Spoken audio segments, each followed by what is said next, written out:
machine is off. You have reached the voicemail of Chidima. Do you have any issues? Press 1. Yo, it's your boy Bobby James, and you are listening to the best internet radio podcast in the globe. I don't mean to brag, but she does a good job. Yep, it's Real Talk with Chidima. I am Simeon, and you're listening to the Real Talk with Chidima. Chidima. Cheese. The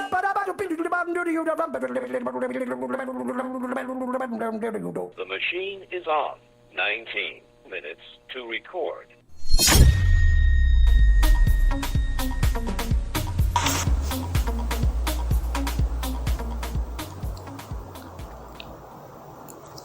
Hi guys, and welcome to the Real Talk Podcast Season 2 with Chidima. I've been so lazy to record a podcast, to record an episode because of my schedule. I've been busy lately, but yeah, here we are, and we're going to talk about something very serious. But before I get to that, how have you guys been? I hope you guys are living your best life. Remember, YOLO, you only live once. For me, I'm just trying to live with the greatest intensity ever. I'm trying to make every moment count because I'm not sure. You can't be sure of tomorrow, so you just need to live in today. And for those who haven't listened to my podcast before, for those who are newcomers, the Real Talk Podcast is where we talk about serious issues. We talk about major issues that need to be talked about, that I feel like they're not being talked about enough. And what we do here is just to shed spotlight on these issues and try to give solutions to these issues. And this brings us to our topic for today. We're going to be talking about a very serious issue that needs to be addressed. We're going to be talking about something that shook Nigerian Twitter, shook Nigerian Facebook, shook Nigerian Instagram. On TV, it was everywhere. It was on radio. It was in the newspaper. Every Nigerian felt this story in their bones. And why is that so? Because it's not as if it hasn't been happening. It's not as if it's the first time it's happening. This type of issues, this type of stories are like reoccurring. Like, it's something we hear about every day. It's something you hear about every day as a Nigerian that you're growing up. Like every year you hear about something similar to this. It was a case of a girl called Ini Umoren who went out to look for a job and never returned home. It was a case of somebody luring her, raping her, and killing her. And it's a very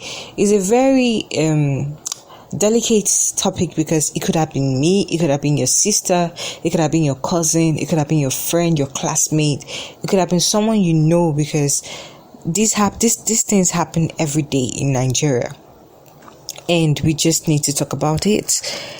And because the suspect has been apprehended, Nigerians were like, oh, thank God, they have caught her killer. The killer is off streets.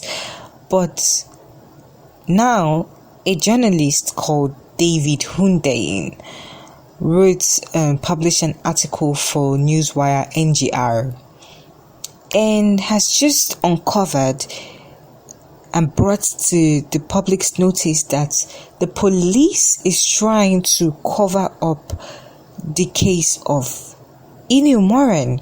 The police is trying to protect the killer. In fact, the killers, the people involved in his murder. And it has turned out that not just one person, not just the person we know, Frank Akpan, the killer, he is not just the only person involved in the murder of this girl. So there are other parties, and in fact these parties are big shots in Nigeria. Yes, that is what we're going to be talking about. Yes, let's get straight to the matter. Well, for those who do not know, for those who are not on Nigerian Twitter, maybe our Ghanaian brothers, our Kenyan brothers, our Tanzanian sisters, South African brothers must have seen the hashtag trending Justice for Hinny Umoren. That is HINNYUMOREN. And that is the girl's handle. That is the handle of the Twitter handle of the girl that was raped and murdered. So let's get to the genesis of this story. What exactly happened to Hinny Umoren? Yeah. Ini Umoren was a 26-year-old girl who had just finished college and was awaiting a call-up from NYSC. NYSC program is a compulsory program for Nigerian graduates. It's for 1 year, and she was waiting for her NYSC. She was a graduate of from In Uyo. She graduated with a second class upper in philosophy, and she was an orphan and didn't have anyone taking care of her.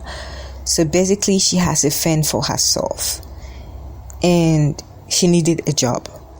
So she made a post on Twitter asking for a job in Uyo, and got a lot of retweets. A lot of people were in her comment section offering for help, and you know how this thing goes.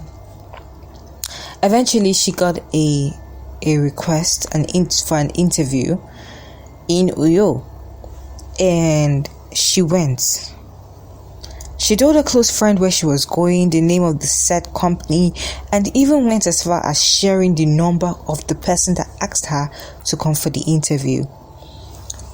So on April 29th, Ini Umoren set out for a job interview in Uyo, which is the capital of Akwa Ibom.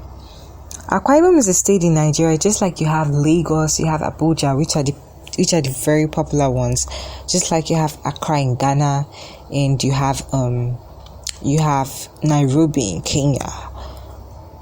This was Uyo is a city in Nigeria, the capital of Akwa Ibom, a state in Nigeria. And Ini went for the job interview but never returned. Her friend, whom she told her whereabouts before leaving, raised the alarm on Twitter that her friend went for an interview and hasn't returned. She isn't picking up calls, and she's nowhere to be found. And it was getting late. So people started sharing the post, people started retweeting, started questioning, asking questions, where is Ini Umoren? And as questions were being asked, people asked the friend if she had like the number, shared the number of Ini, did Ini share the location she was going to, the person and all. And her friend Umo shared the number of the person that invited Ini for the interview. And it turned out that when they traced this number, it was traced to a certain Ezekiel Akpan. And Truecaller tagged his profession as political. So the phone number belonged to Ezekiel Akpan, a political person. People started tracing him, and because now he was in public scrutiny, he was being hunted by a lot of Nigerians. They were looking for him. His name and pictures were everywhere. He went to Facebook and made a post that said, and I quoted word for word. He said, "Good afternoon all. Please kindly forward this message to anybody that knows her. I was contacting her yesterday concerning a job opportunity. As at the time she called me, she was at Ibiaku Junction. The call went off, so I called her back several times. After several efforts, I couldn't reach her. Below here is her name and number, In Umoren. This is also her cousin's name gotten from Facebook. Please help me pass this message to find her or her family members. Please, I am not holding her hostage, nor do I know her anything about her whereabouts. My phone has been off because I have been getting threatening messages due to this misunderstanding. Well, friends, after he made this post, guess what? He deactivated his Facebook account. I don't know why he made this post. Probably to divert the public's attention, probably to buy himself time, just let some steam off his back. But reports had it that he fled town but was eventually caught and arrested by the police. The police themselves said he confessed as the only person involved in the rape and murder of Hinny. And after this report came out, a lot of Nigerians swallowed this thank God they found her killer. They later went to the place where he said she had been raped, killed and buried in a shallow grave. On getting there, they uncovered NYSC boots, textbook of students, books of students, things belonging to other people. So probably it was not just Hinny here. We're not just talking about Hinny. We're dealing with a serial rapist and killer who preys on young girls, who lures young girls that are desperate, that are in need of a job, in need of money or something. He lures them and he kills them and rapes them and dismembers them and then exhumes their body, the remaining part of their body. Like a lot of things were discovered. It was just unbelievable. The question here is, why does he kill? Is he killing them to sell their body parts in the black market for body parts? Or is he killing them to sell to ritualists? For non-Nigerians, ritualists, I mean like dark magic, dark, I don't know how to put it to non-Nigerians, but people use body parts for money here. It's black magic, it's satanic. Yes, so he probably could have been using it for that. I'm going to play a soundtrack of the person that went to uncover stuffs in the said location where Hinny was murdered. They said as I said, they uncovered a lot of things. So this is what he had to say. This here is a shallow grave that In Uyo Umoren was buried. When you look at the compound everywhere here, it is suspected that people are buried here. You can look at the compound that the man has. Yes, the building in itself is uncompleted. That's the building, an uncompleted building. So he uses the place to kill people. When he kills the victims, he buried them here. So this is in Uyo's grave, a shallow grave that the poor girl was buried. That's the grave that another person was exhumed. And right there, we have another grave that another person was also exhumed. So here you see the old place. Yes. When they kill the victims, they bury them here. All these are suspected graves of people that, if it is being dug, so many more and more people will be discovered. And so I was about to show you guys another grave that another victim was exhumed. Yes, right here is another grave. Another victim was exhumed. So today, like three more corpses have been exhumed today here. So as you guys have.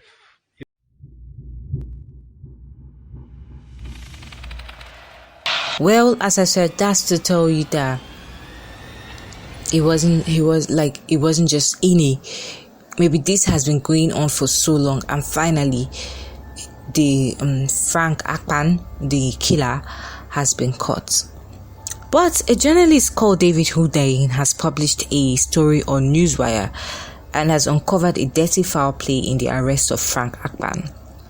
It turns out he wasn't working